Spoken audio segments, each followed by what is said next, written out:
There is nothing for a quarterback quite as devastating as an unblocked free rusher flying full speed with you directly in his sights. When you begin your drop, everything gets thrown into complete disarray when you realize that one guy you never thought was coming is now coming, with nobody there to stop him.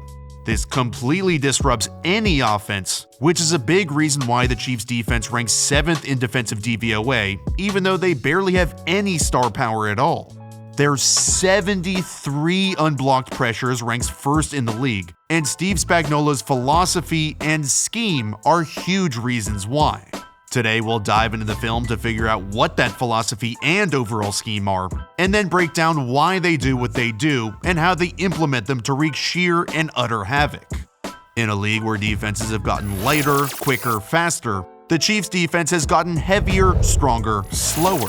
They pair this physical philosophy with positional versatility to accomplish all of the different things they want to do. They start a ton of their coverages with 2 high safeties, which makes it easier to disguise what they're doing.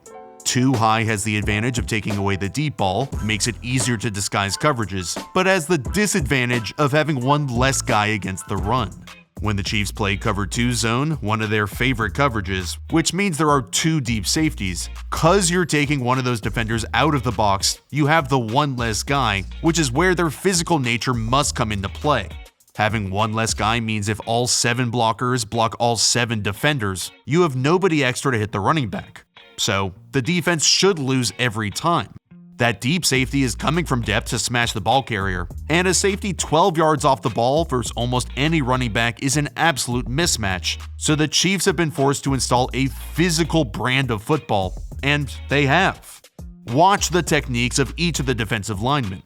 A lot of schemes have their linemen run straight upfield in between the offensive line if they have enough guys in the box. So because the Chiefs don't, they have bigger dudes who hold the point of attack and don't try and win upfield. They try and stay put. This is why Chris Jones has never finished crazy high in tackles for a loss every year.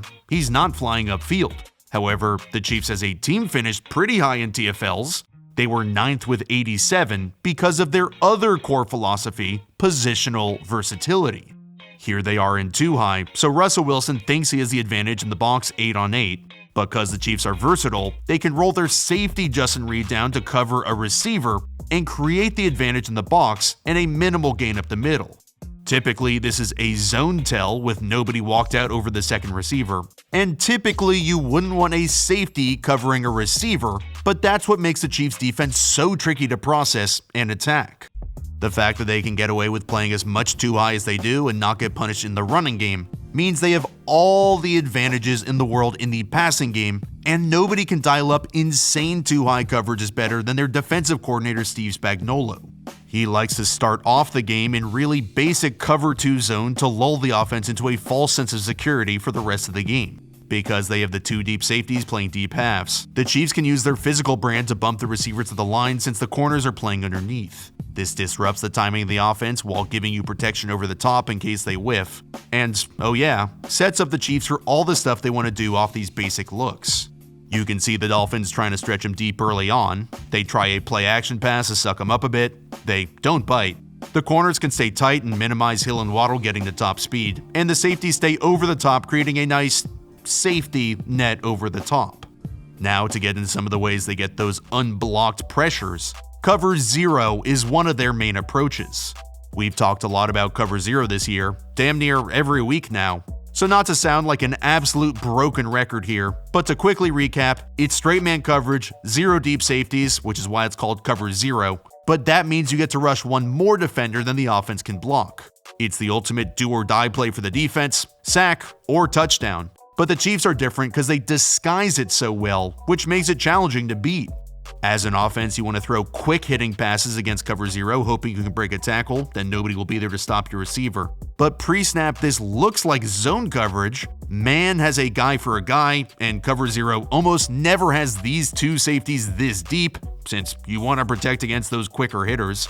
Hell, this looks a ton like their normal cover 2 zone we just saw a minute ago with the 2 deep, the bumped corners, there's only 4 down linemen. Not too many defenders close to the line. But look what happens after the snap. Tua has no idea he's getting a free runner, thinks he has all the time in the world, and then, boom, Karlaftis in your face.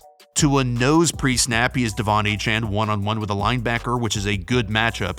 Achane is faster than hell, and depending on where the linebacker is, inside or out, Achane has the option to break away from him. The only downside is this is a longer developing route, but against what Tua thinks is a one-on-one matchup with plenty of time, he can just wait, but that does not work out.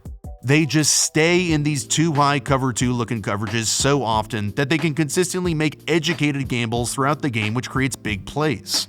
While these are extremely risky coverages, Spags has created a veil of security for the quarterback that he's fine, comfortable, can get through his reads, but then all of a sudden, all hell breaks loose. When they're not running cover 0, they still have unique ways to get that coveted unblocked pressure on the quarterback. You'll see this looks exactly like the other coverages, too high, corners bumping at the line, only 2 for 3, but here they just rush 4, including their slot corner, and still get the unblocked pressure and a sack. This is because of the wild schematic irregularity Spags deploys, where they have Chris Jones and George Karlaftis to the left, are blitzing Trent McDuffie, but the Eagles have 3 linemen of their own, 3 for 3, but they still let the pressure fly through unblocked.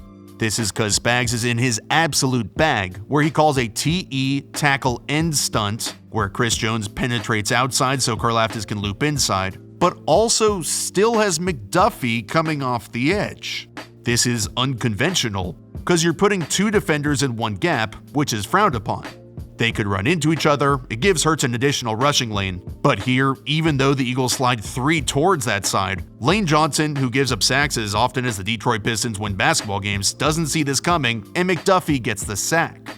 Not only does this scheme utilize these crazy pressure packages, but in general, even if the Chiefs aren't getting the unblocked guy, the coverage disguises are just hard to parse through post-snap for the quarterback, which is another reason why the Chiefs have been so good on defense, despite really only having Chris Jones as a star. First off, they can just straight up double 2 of your best receivers in man coverage, so you're forcing an offense to beat you with their 3 or 4, which just not a lot of teams have 3 guys like that. And then they can start mixing up all the stuff they do with their safeties, which causes giant headaches. Another coverage they can mix in from too high is cover 2 man. Watch how they start to roll down a safety into the middle, showing it's 1 high, implying it's cover 1 man, where 1 man has its defenders play outside leverage to force the receiver inside to their underneath help. The Dolphins run a ton of in-breakers, it's their bread and butter, and Tua has 2. But as he motions the running back, watch Mike Edwards, he rotates into 2 high. I have never seen a team start in 2, roll to 1, then back to 2, but that's exactly what happens. Because the Chiefs have this positional versatility with Justin Reid, he and L'Jarius Sneed can switch responsibilities. And in 2-man, instead of playing outside to force a receiver in, you're inside to force a receiver out, because look at where the safeties are. Tua gets confused, gets spooked, and throws wildly over the middle when his precious in-breakers are taken away. This defense just has so many different looks they can cycle through. Quarterbacks are constantly guessing, processing after the snap, which always leads to bad play and mistakes. They're in 2 high again, but now they roll to 1, and they keep 1 deep, except for the fact McDuffie, the cornerback, now rolls deep into 2.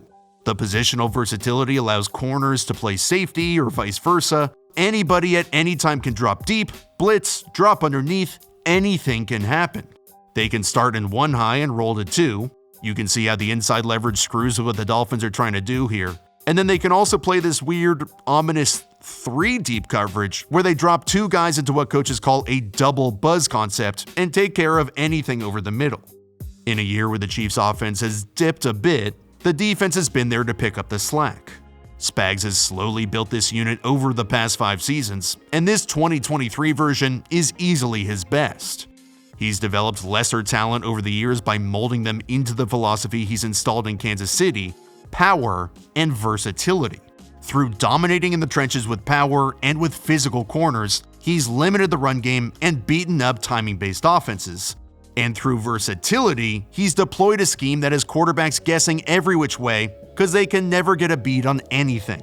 The Chiefs have a tall task on Sunday to take down the Ravens, a team that can beat you in every which way versus a defense designed to do the exact same.